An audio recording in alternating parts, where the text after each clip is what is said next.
الحمد لله رب العالمين والصلاة والسلام على سيدنا محمد وآله وصحبه أجمعين اللهم علمنا ما ينفعنا وانفعنا بما علمتنا وزدنا علما وعملا يا رب العالمين أما بعد. So for the last couple of months actually we've been going through this book right here, When Hearing Becomes Listening by Shaykh Smith. And we've reached a section. Just one sec. That was a really interesting transition there. Are you gonna watch a movie? No, we're not gonna watch a movie. So let me see if I can connect it. There you go. We're back to it. Okay. So yeah, that was a little technical difficulty there, but we're gonna continue, inshallah. So we've been going through this book and we've reached a section where the author is speaking about noise. And specifically he's talking about self-disclosure. You know, in English when we have little kids and they have toys and they start fighting over their toys, what do we tell them? We tell them to share. And then our classic line is what? Sharing is caring.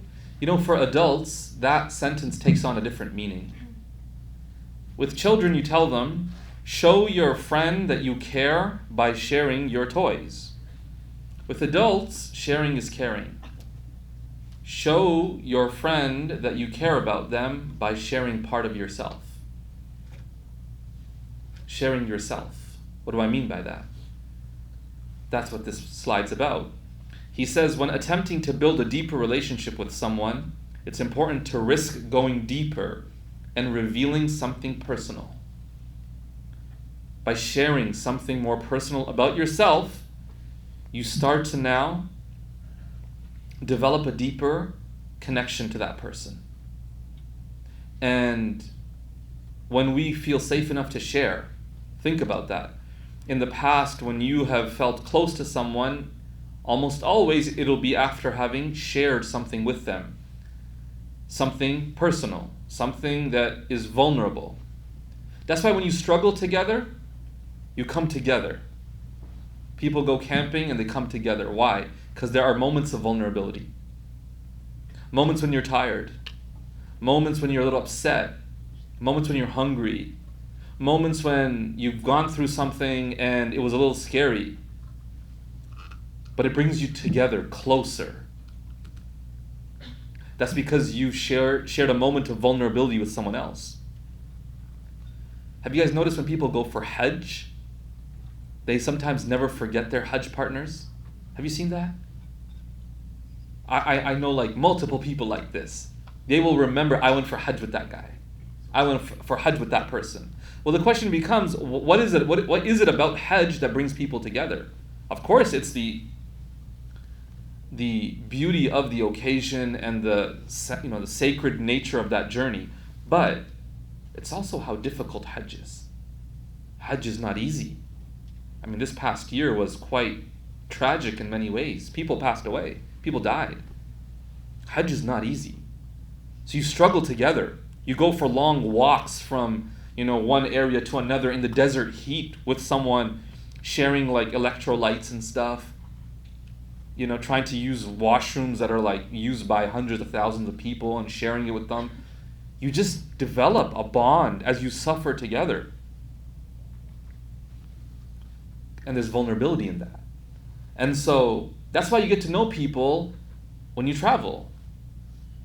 Right? When you travel, when you have 7-hour bus rides together, you get to know people. Because how long are you going to keep a mask on? People are going to see who you are. They're going to see who you are when you're hungry, when you're upset, when you're frustrated, when the bus breaks down, right? Like, who are you now? It's very interesting. You get to know people. You get to learn more about them in those moments of vulnerability. So, this signals to the other person that you trust them and that trust should be reciprocated. I mean, this is why people get really close to their counselors and therapists. Why? Even though that person is doing it as their job. But because I've shared so much of who I am, vulnerable pieces of information about myself, I naturally feel connected to this person. They know me better than most people. The depth and frequency of self-disclosure between two people is the easiest way to determine whether a relationship is growing stronger, weaker, or is at a standstill. So then the author talks about 3 levels of self-disclosure. Superficial disclosure, I think we talked about this last week. This is like when you're standing in line at a grocery store and you just, strike up a really, really surface level conversation about the weather or, something of that nature. Social self-disclosure is when you start to now have closer friends.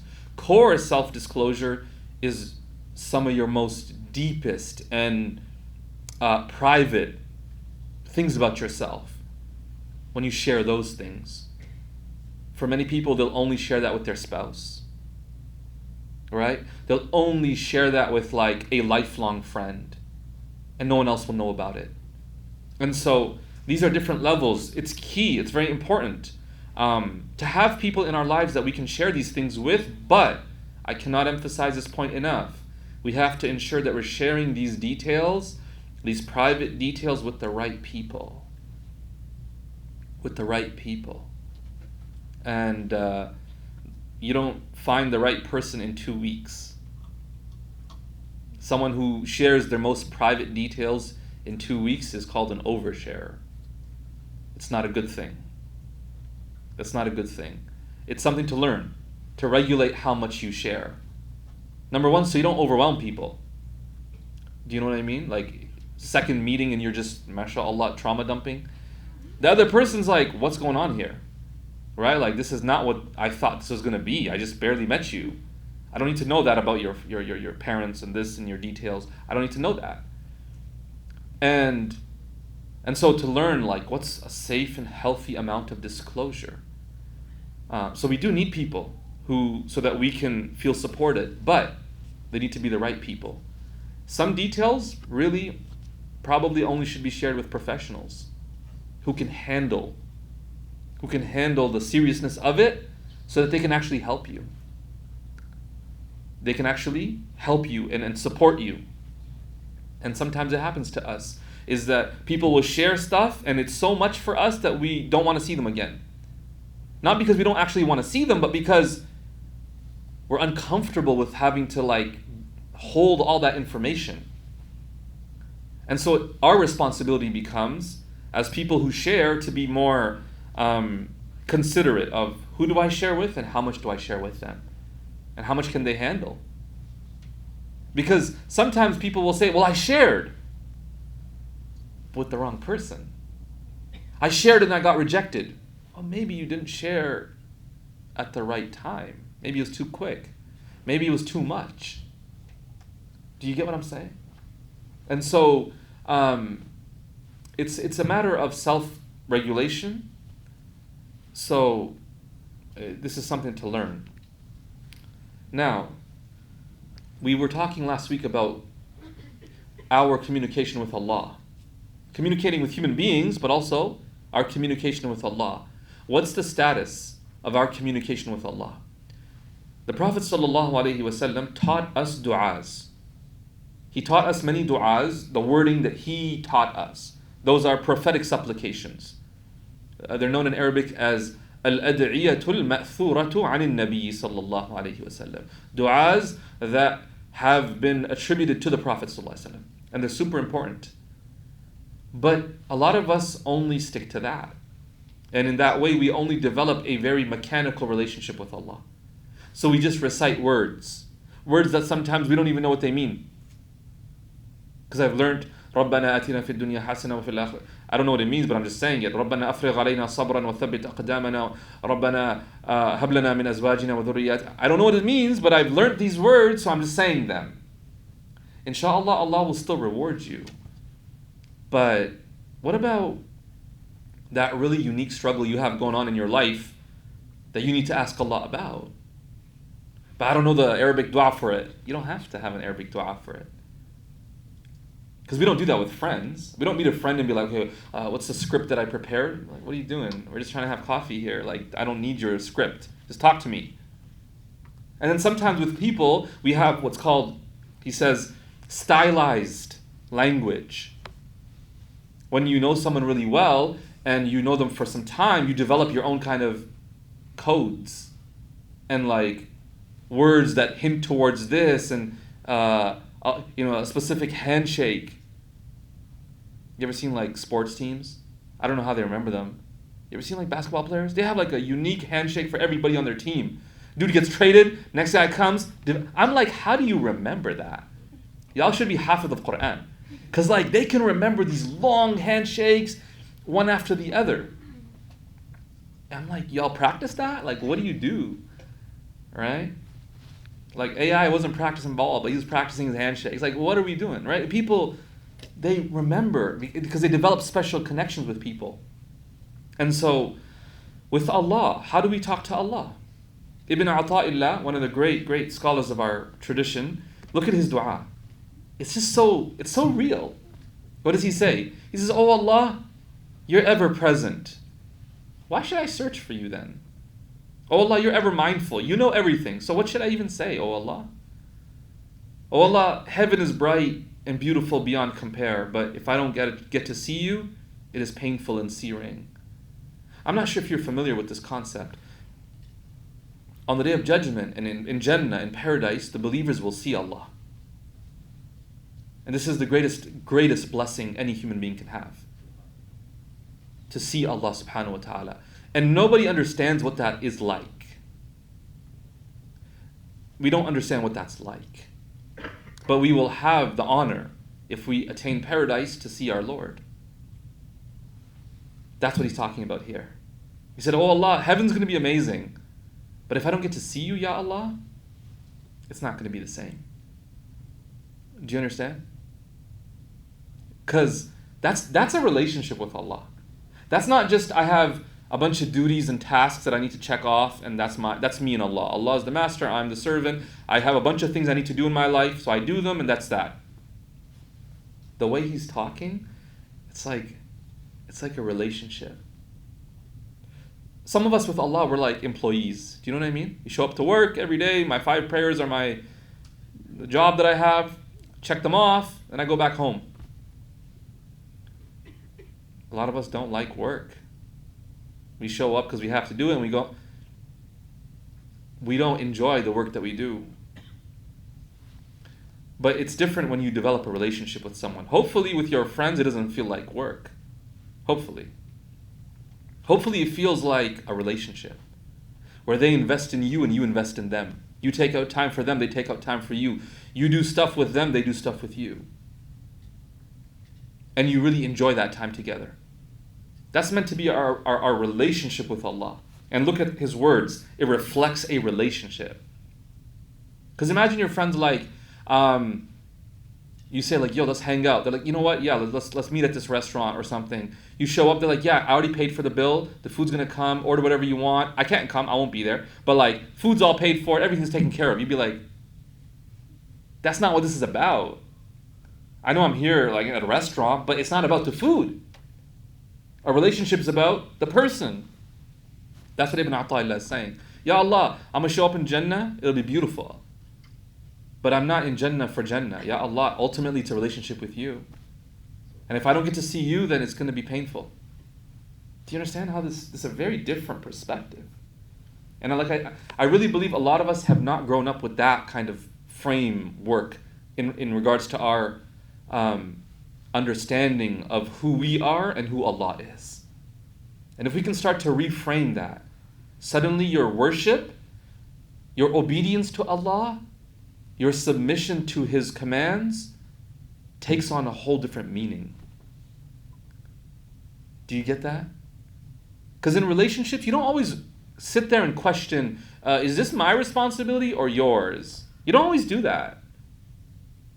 I'm sure you'll have a friend who'll just ask you, "Hey, do you mind doing this?" You're like, "Yeah, no problem." You're not sitting there trying to keep tabs. Right? And if you have a friend or if someone's keeping tabs, you have to really start to question, like, what's the nature of this friendship? Of course, there's unhealthy amounts and stuff, but generally speaking, we're not keeping tabs here. We're just honored to be able to support someone, be there for them that we love. With Allah subhanahu wa ta'ala, that's how the person who loves their Lord, that's their relationship. Oh Allah, you want me to do this? Okay. Does it have to make sense? Does it have to be convenient? No. I love my Lord. I appreciate everything He does for me. I'm there to serve Him. He asked me to wake up for Fajr, I wake up for Fajr. He asked me to dress this way, I dress this way. And it becomes a lot easier. Do you see that? As opposed to like, it was not in the job description. Right? That's very different, because that's not a relationship. That's very much an employee-employer type of situation. So, when it comes to listening to other people and developing that connection to them, we have to learn to also listen to ourselves. He says listening to our own selves and understanding our feelings is the biggest step towards becoming better listeners to others. The person who fails to become a listener of themselves will hear the words that others are saying, not as they're intended to be heard, but rather through the filter of his or her own misunderstood emotions. And that's where the idea comes. That sometimes we're not reacting to the other person, we're reacting to ourselves. We're reacting to ourselves. We're reacting to our insecurity. We're reacting to our own bias, not to the other person's words. And then Shaykh Mikhail has this really beautiful, I think, passage here that I shared. He says, within each of us, there is a poet that speaks beautiful words of poetry who begs to be understood. But we've become foreigners to our own selves. When we look within and reflect on our feelings, we often don't understand the language of our own hearts. We are foreigners in our own homes, foreigners in our own hearts. What does he mean by that? He means sometimes because we don't understand ourselves, we cannot articulate ourselves. And it becomes very frustrating when others don't understand us. When others don't understand us. One of the greatest pieces of advice I received before I got married was, remember, neither of you are mind readers, so you need to communicate. And so often problems come about because, especially in the first 1 to 2 years, she should know that. He should know that. No, but have you communicated that? Just because people in your family know this because you lived with them for 20 plus years, doesn't mean this new person's going to know that about you. And sometimes you're in a bad mood and you don't even know why you're in a bad mood. Something rubbed you the wrong way. You felt disrespected by how she asked you that in the morning. Or when he said that last night, you felt so upset by it. But you don't even know. All you know is that this person did you wrong in your understanding. And so sometimes the person comes along and says, hey, what's wrong? And you say nothing. Because you don't actually know. You don't actually realize what it was. Or you could say, well, you said this. And the person's like, yeah, what's the big deal? It's true what I said. And so you're not hurt by the truth value of what they said. But you're hurt by what you understood it implied about you. So maybe the person said to you that, hey, do you mind doing this? I mentioned this to you last time. And the other person felt disrespected. But they didn't realize that they felt disrespected, maybe. So what happens? They're upset now. The other person's confused. Why are you upset? Yeah, because last night you were like mad disrespectful. What do you mean? You told me like, yeah, you never take out the trash or something. No, that's not what I said. I just said, can you take it out? Because last time I told you you didn't do it last time either. So the words were there. And those words impacted the person a certain way. And they processed what they understood. And they felt a certain way about it, but they didn't even realize. And so they'll otherize the problem. You're the problem. And so sometimes it's very hard, when people are trying to understand us, but we don't understand ourselves enough to be able to articulate it. Think about how many times someone has said something and you're like, oh my God, I do that. Or oh my God, Yes, that's what I was feeling. What did that tell you? It tells you you don't understand yourself in so many regards. And so you react, but the reason why you're reacting is hidden from you, let alone you be able to tell the other person why you're feeling the way you're feeling.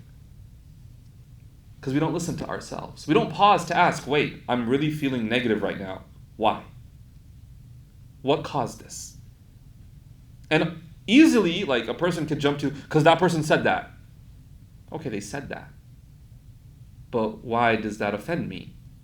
Why does that make me so upset? What about what they said upset me? Do you see that? A lot of us have not taken up time to do that. And so our own emotions, our own feelings are completely foreign to us. We don't get it. And you know where it becomes really problematic? When you begin to act upon it too. So someone says something, you feel disrespected. So now you conclude that this person disrespected me. So then you decide, I'm not going to talk to them. You see that? You took action based on a misunderstanding, potentially. And the other person is mad confused.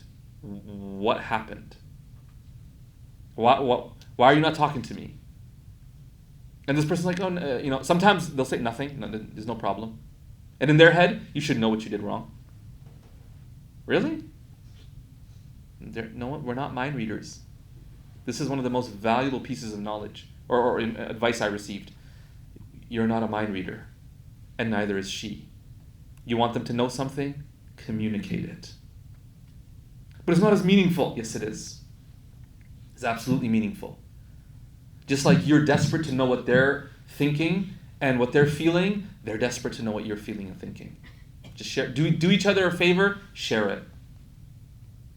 And if you can get to that level of maturity where you don't take it personally, it can be one of the most meaningful, fulfilling relationships.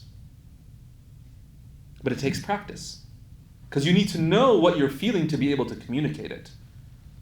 Does that make sense? And it takes moments of pausing. Okay, what ends up happening sometimes? He brings up the story of Shaitan. Shaitan refused to follow the command of Allah and bow before Adam. He showed that the greatest noise that prevents one from gaining closeness to Allah and closeness to others is the noise of the narcissistic self. Deep listening is almost impossible for a narcissistic person. Why? Because you're self-absorbed. You cannot even begin to try to understand someone else because you can't see past your own pain. All you know is, I'm hurt. I desperately want someone to see my pain. No one seems to see it. So I'm frustrated, and so I'm going to lash out at the people around me. Because I'm just I can't even get out from my own kind of perspective to start trying to take the other person's perspective. There's the myth of Narcissus. Y'all ever heard of the myth of Narcissus? It's a Greek mythology. That's where this term comes from. It was a man who was really, really beautiful.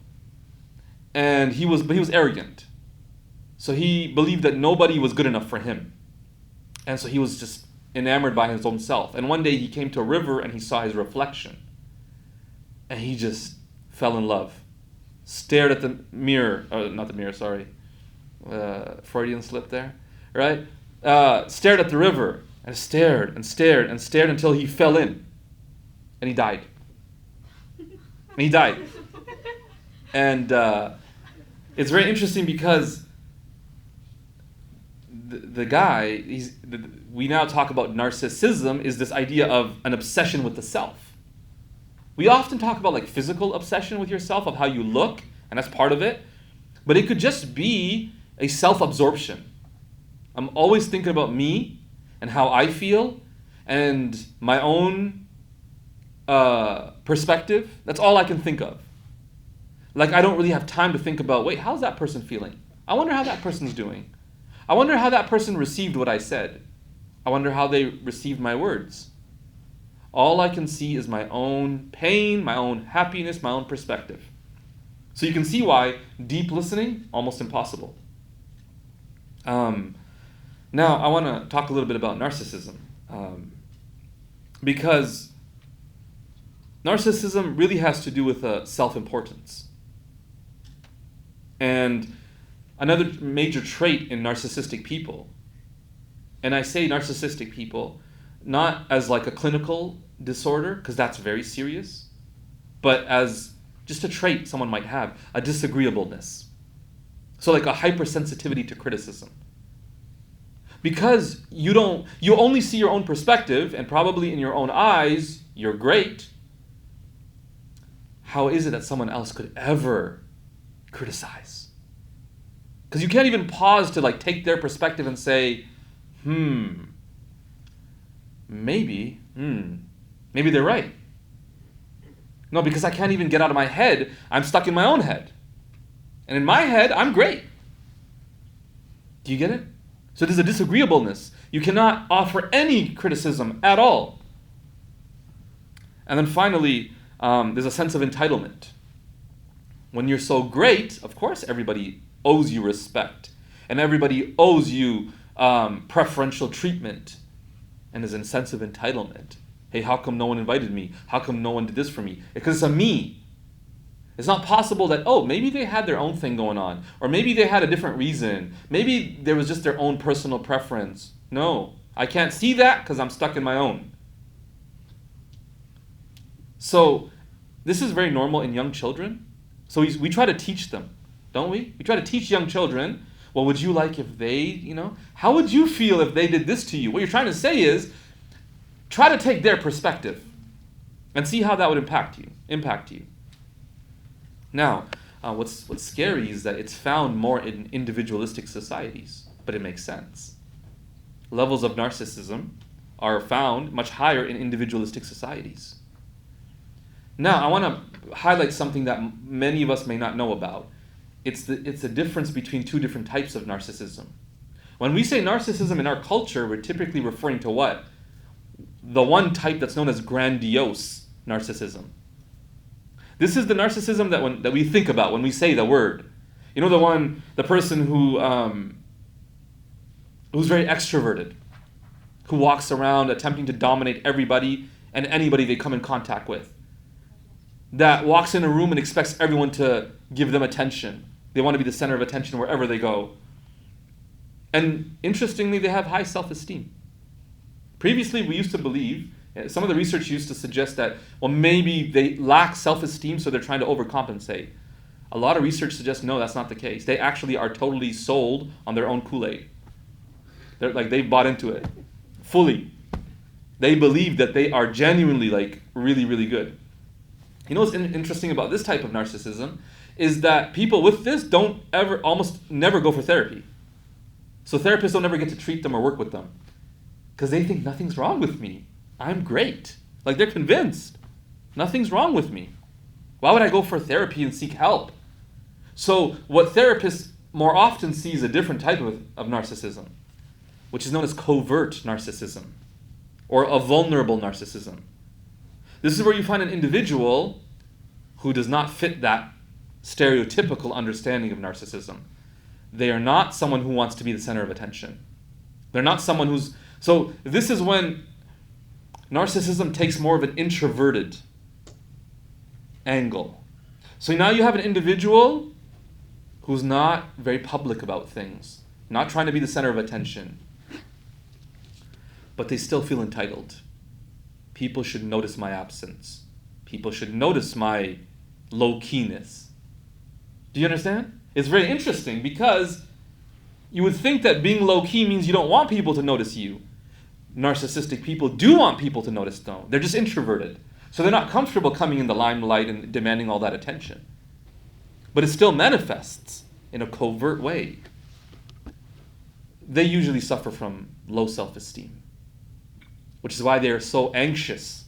Is another trait, is they're very anxious. That people should notice me. People should know when I'm upset. People should know when I'm feeling this way or that way. There's a strong sense of entitlement still. And still a strong disagreeableness. Does that make sense? So if you summarize, with grandiose narcissism, you'll see a person who's very confident, very bold, and with very high self-esteem. But of course, right, they have their negative traits. With vulnerable narcissism, you'll see anxiety, low self-esteem, low confidence. And both are forms, they're both forms of self-absorption. And they both display traits of disagreeableness. Hypersensitivity to criticism. How dare anybody criticize me? The one, grandiose narcissism, where you really think you're great. Why would you be sensitive to criticism? Why? It's obvious. Well, why would they be sensitive to it? Because they're perfect. So how dare you suggest otherwise? Now, the covert narcissist, why would they be hypersensitive to criticism? Because they have low self-esteem. And it reminds them of how, in their own minds, how terrible of a person they are. So they actually really gravitate towards praise. Do you understand? I highlight this because I feel like a lot of people, when they think about narcissism and narcissistic traits, they think about grandiose narcissism. So they're like, well, I'm not that, so I'm good. No, but it can really manifest in covert ways. And for some of us, we have to be aware of that and watch out for that. Shaykh Mikhail has a beautiful passage here. He goes, the narcissist's love story is a tragedy of epic proportions. They desire love, so they love themselves. But that self-love is in fact the very thing that pushes them away from people. When you meet someone who's self-absorbed, you can't connect with them because they don't got no time for you. They're just in their own greatness. And as they move further and further away from people, they're forced to love themselves more and more, only to move further away from what they truly desire, connection and love from people. The empathic person becomes loved by all around them because of their lack of self-love.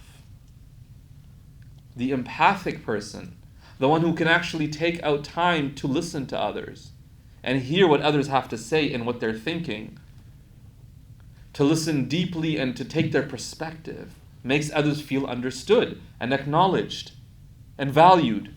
And so then they become very loved. This is a paradox that many fail to realize, he says. How do you become loved? By giving yourself away. Do you understand? People aren't merely looking, because people could admire, but they're not connected. If you're like really talented, people may admire you. But if you don't develop the ability to get past your own greatness and connect with people, they won't love you. And we don't merely seek admiration. We don't merely seek admiration. This happens in families a lot. You'll have an individual in a family who's very talented, very hardworking, very committed and dedicated. So because of those traits, maybe family members respect and admire that person. But if that individual does not learn to come down from their pedestal, to sit, be playful, to just be human, to connect, they won't be loved. And it'll be very weird. Because they'll be like, look how much I do for everybody. Look all the stuff that I do. How come no one loves me? Because you don't build love by just doing, but by connecting with people. Do you get what I'm saying here? That's the point he's making here, is we need to develop that ability to connect and get past ourselves. So then he talks about noise detox. The importance of, in order to identify the noise within ourselves, we have to detox from all the noise that we're hearing coming from outside.